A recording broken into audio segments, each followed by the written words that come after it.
أعوذ بالله من الشيطان الرجيم. بسم الله الرحمن الرحيم. يا أيها النبي لم تحرم ما أحل الله لك تبتغي مرضات أزواجك والله غفور رحيم. قد فرض الله لكم تحلة أيمانكم والله مولاكم وهو العليم الحكيم. یہ سورہ تحریم ہے، 28ویں پارے کی ایک سورت ہے. اس کے نازل ہونے کا بڑا عجیب و غریب قصہ ہے. اس سے پہلے بتایا تھا کہ بہت سی صورتیں ایسی ہیں کہ اسباب نزول یعنی کوئی واقعہ پیش آیا جس کے جواب میں اللہ تعالیٰ نے وہ صورت نازل کی. ازواج مطہرات میں دو پارٹی تھیں، ایک حضرت عائشہ رضی اللہ تعالی عنہ کی اور ایک حضرت زینب رضی اللہ تعالی عنہ کی. یہ دونوں میں آپس میں ٹکراؤ رہتا تھا، سوکن ہونے کی وجہ سے اور انسانی فطرت کی وجہ سے دونوں میں آپس میں ٹکراؤ رہتا تھا. حضرت عائشہ رضی اللہ تعالی عنہ فرمایا کرتی تھی کہ سارے نبی کی ساری بیویوں میں ایک ایسی ہوں جو کنواری ہوں. حضرت زینب کہتی تھی کہ نہیں، میں ایسی ہوں جس کا نکاح آسمان پہ ہوا ہے. صرف نبی کی ساری بیویوں میں اکیلی ایسی ہوں جس کا نکاح آسمان پہ ہوا ہے. حضرت عائشہ کہتی تھی کہ میں ایسی ہوں جو ساری بیویوں میں کنواری ہوں. یہ دونوں کی آپس میں دونوں کی الگ الگ پارٹی تھی اور ازواج مطہرات میں سے یہ دونوں کی الگ الگ جماعت تھی. اب واقعہ یہ ہوا، اللہ کے نبی صلی اللہ علیہ وسلم روزانہ عصر کے بعد اپنی تمام ازواج مطہرات کے پاس تھوڑی تھوڑی دیر جایا کرتے تھے. ایک مرتبہ اللہ کے نبی صلی اللہ علیہ وسلم حضرت زینب رضی اللہ تعالی عنہ کے گھر گئے اور وہاں سے نکلنے میں کچھ دیر ہو گئی. پہلے دن ایسا ہوا، دوسرے دن ایسا ہوا، کچھ دنوں تک ایسا ہوتا رہا. اب دوسری ازواج مطہرات تھیں، انہوں نے تحقیق کی کہ آخر حضرت زینب کے گھر اتنی دیر کیوں لگتی ہے اللہ کے نبی صلی اللہ علیہ وسلم کو. تو پتہ چلا کہ حضور اکرم صلی اللہ علیہ وسلم کو حضرت زینب جو ہے شہد پیش کیا کرتی ہے. اللہ کے نبی وہاں شہد نوش فرماتے ہیں. حضور اکرم صلی اللہ علیہ وسلم کو شہد بہت پسند تھا، آپ وہ شہد پیتے ہیں، نوش فرماتے ہیں، اس لیے وہاں دیر ہو جاتی ہے. تو حضرت حفصہ اور حضرت عائشہ رضی اللہ تعالی عنہ یہ دونوں حضرت ابوبکر کی بیٹی حضرت عائشہ اور ایک حضرت عمر کی بیٹی حضرت حفصہ، دونوں نے پلان جمایا. انہوں نے کیا کیا کہ جب اللہ کے نبی صلی اللہ علیہ وسلم ہمارے پاس آئیں گے تو ہم ایک چیز کریں گے جس کی وجہ سے اللہ کے نبی شہد پینا چھوڑ دیں. چنانچہ یہ پلان جمایا. اب اللہ کے نبی صلی اللہ علیہ وسلم جب حضرت زینب کے گھر سے آئے، حضرت عائشہ کے پاس آئے، حضرت عائشہ رضی اللہ تعالیٰ عنہ نے کیا کیا، اپنے منہ پر ہاتھ رکھ لیا ایسے. اللہ کے نبی صلی اللہ علیہ وسلم کو بدبو سے بہت سخت نفرت تھی. اللہ کے نبی صلی اللہ علیہ وسلم انہوں نے پوچھا حضرت عائشہ نے کہ آپ کے منہ سے مغافیر کی بو آتی ہے. مغافیر ایک قسم کی گھاس ہوا کرتی تھی. تو اللہ کے نبی صلی اللہ علیہ وسلم نے کہا کہ اچھا. تو اللہ کے نبی صلی اللہ علیہ وسلم کا ذہن گیا اس طرف کہ شاید ہو سکتا ہے جو میں نے شہد کھایا ہے، جو میں نے شہد پیا ہے، اس مکھی نے مغافیر جو گھاس ہوتی ہے اس سے رس چوسا ہو. اچھا یہ تو بات ہو گئی. اب اللہ کے نبی صلی اللہ علیہ وسلم حضرت حفصہ رضی اللہ تعالیٰ عنہ کے گھر گئے. انہوں نے بھی یہی بات کی. انہوں نے کیا کیا، ہاتھ منہ پہ رکھ لیا. اب تو اللہ کے نبی کو یقین ہو گیا کہ ہاں کچھ تو گڑبڑ ہے. تو اللہ کے نبی صلی اللہ علیہ وسلم نے کیا کیا کہ شہد کھانے کی قسم کھا لی کہ اب آئندہ کبھی شہد نہیں کھاؤں گا. اللہ کی قسم کھا لی کہ آئندہ کبھی شہد نہیں کھاؤں گا.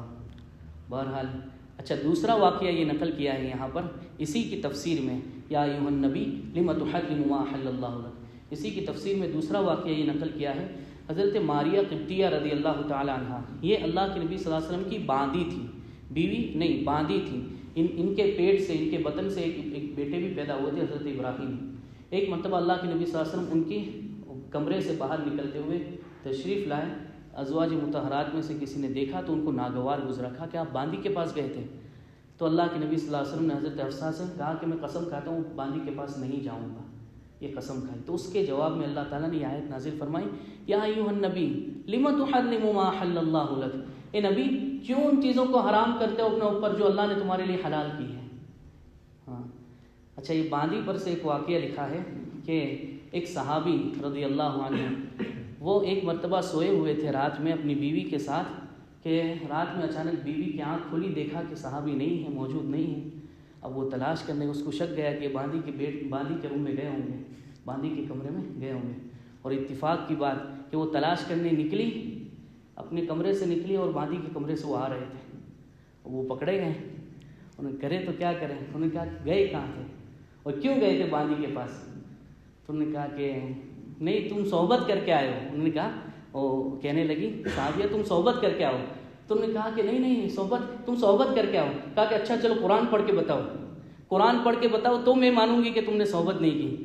تو صحابی بھی صحابی تھے، اللہ نے نوازا تھا، فطرت تھی، ذہانت تھی، کیا کیا عربی اشعار پڑھنے شروع کیے۔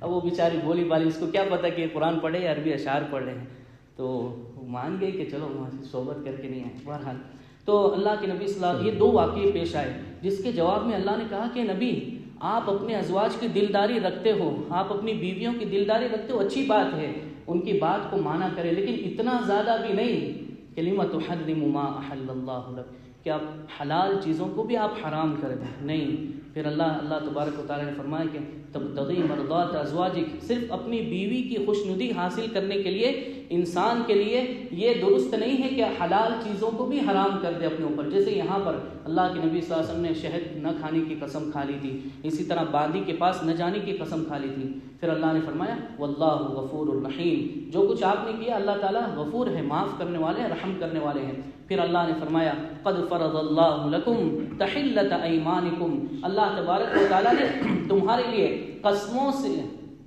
نکلنے کا ایک راستہ بتایا ہے۔ کیا؟ جب کوئی آدمی، اس سے پہلے بتایا تھا کہ قسم صرف اور صرف اللہ کی کھائی جا سکتی، اللہ کے علاوہ کسی کی قسم کھانا درست نہیں۔ بعض لوگ کھا لیتے قسم میری ماں کی قسم، یہ کوئی قسم نہیں، نہ اس سے قسم واقع ہوتی ہے۔ صرف اللہ کی قسم بندہ کھا سکتا ہے، وہ بھی حالت مجبوری میں۔ اگر کسی بندے نے، جیسے یہاں اللہ کے نبی صلی اللہ علیہ وسلم نے قسم کھا لی، اب اللہ نے کہا کہ قسم توڑو، قسم کو توڑو۔ جب قسم توڑیں گے تو قسم کا کفارہ ادا کرنا ہوگا۔ قسم کا کفارہ اس سے پہلے بتایا تھا 3 چیزیں ہیں، یا تو 10 مسکینوں کو صبح شام پیٹ بھر کر کھانا کھلانا ہے، صبح شام پیٹ بھر کر کھانا کھلانا ہے، یا 10 مسکینوں کو کپڑا دینا ہے، اتنا کپڑا جو ان کے اکثر بدن کو ڈھانپ لے، ان کے اکثر بدن کو ڈھانپ لے۔ ہمارے استاد فرمایا کرتے تھے ایک لنگی دے دے، اس سے کفارہ ادا ہو جائے گا۔ اور یا پھر 3 دن کے روزے، اگر کوئی نہیں کر سکتا ہے، اول تو یہ دونوں چیزیں، اگر یہ نہیں کر سکتے تو پھر 3 دن روزہ رکھ لے، اس سے قسم کا کفارہ ادا ہو جائے گا۔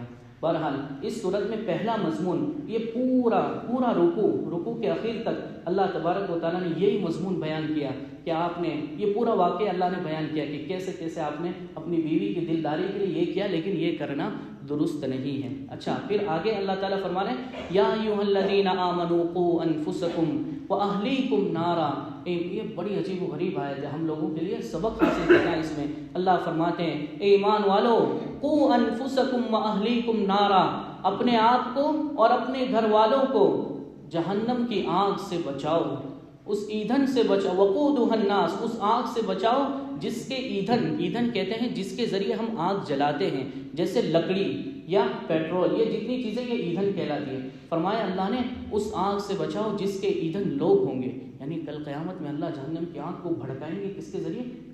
لوگوں کے ذریعے، انسان کے ذریعے۔ کتنی سخت بات ہے۔ اللہ فرماتے ہیں والحجارہ، اور پتھر اس کے ایندھن ہوں گے۔ اللہ نے اس آیت کریمہ میں ہمیں بتایا کہ دیکھو، ایک تو خود اپنے آپ کو جہنم کی آگ سے بچانا ہے، اور اپنے ساتھ ساتھ اپنے گھر والوں کو بچانا ہے۔ جس طرح انسان اپنے گھر والوں کے کھانے کی فکر کرتا ہے، پینے کی فکر کرتا ہے، کپڑوں کی فکر کرتا ہے، تو ہم اپنے بچوں کی بھی بچوں کی فکر کرتے ہیں، اسی طرح دین کی فکر اس سے بڑھ کر لازمی ہے۔ اللہ خود فرما رہے ہیں کہ خود بھی بچو اور اپنے گھر والوں کو بھی بچاؤ۔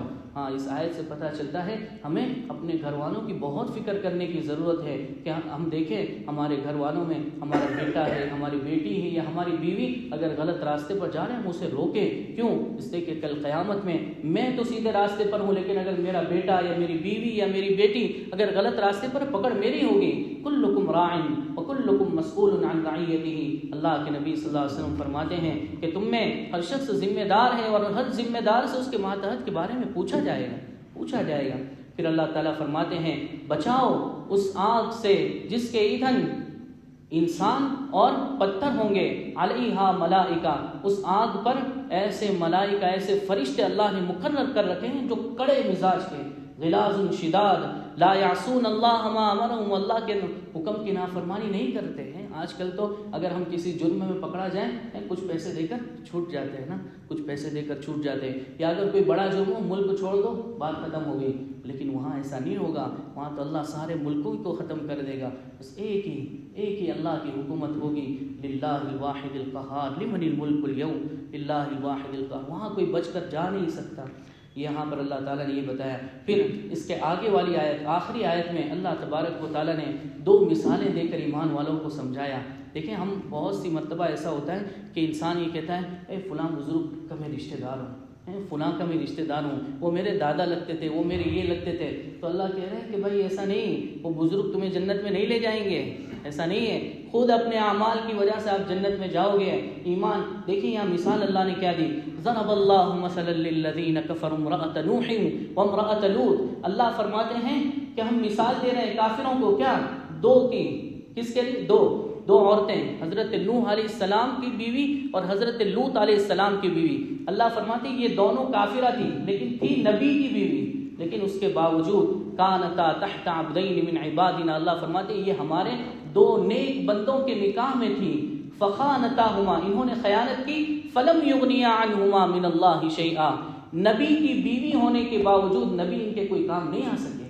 ہاں نبی کا کتنا بڑا مرتبہ، اگر میں سوچوں کہ میں کسی میرا رشتہ دار بہت بڑا اللہ والا ہے، یہ نہیں، ہمیں اپنے اعمال، اس لیے اللہ کے نبی صلی اللہ علیہ وسلم بار بار فرمایا کرتے تھے، اپنی بیٹی سے بھی کہتے تھے کہ بیٹی فاطمہ کوشش کرنا تیرا عمل تجھے جنت میں لے جائے گا۔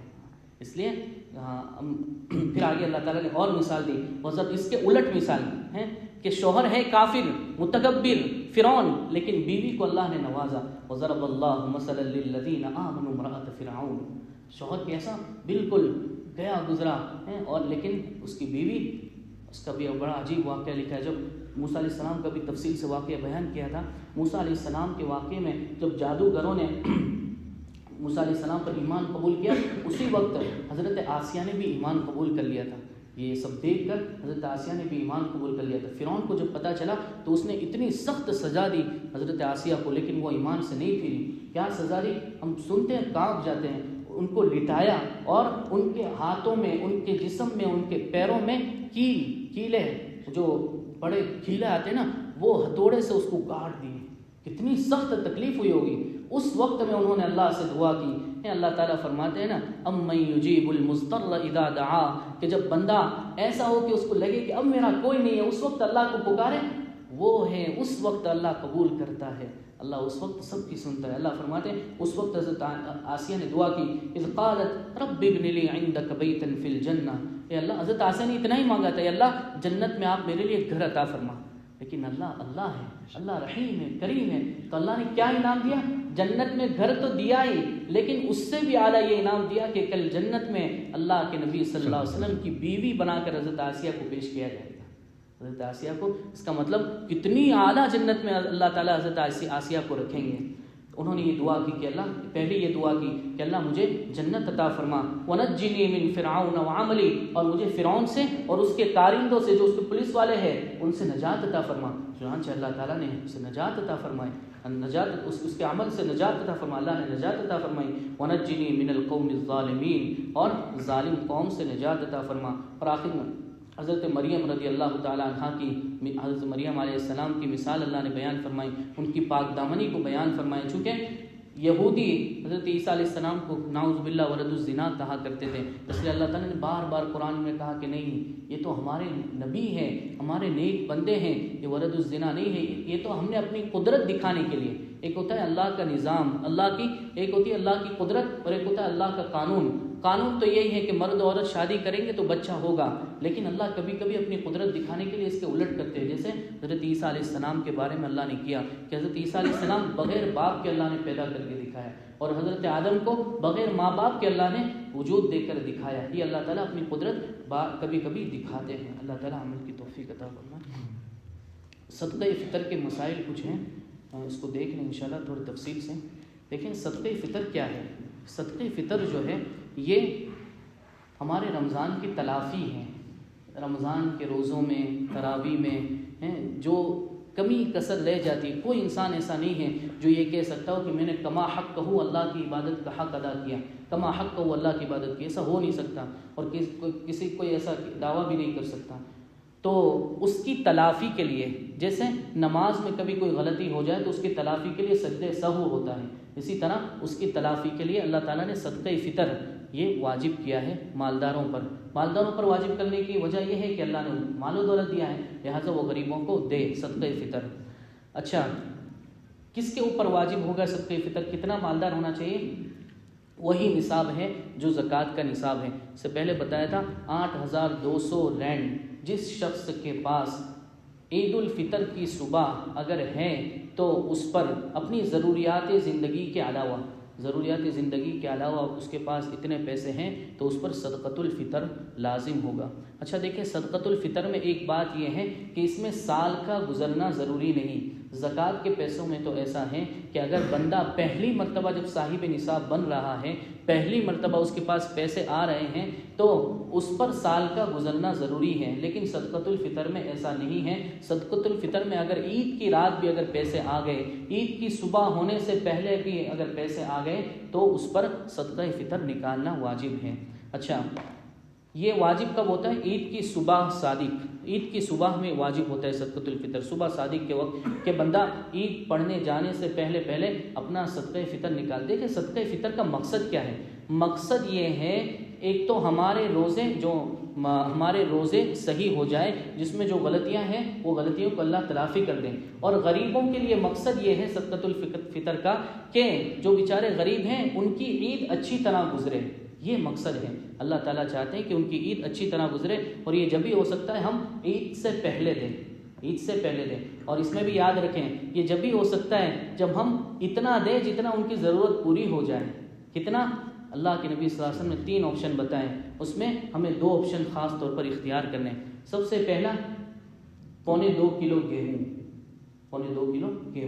یا پھر 3.5 کلو کھجور.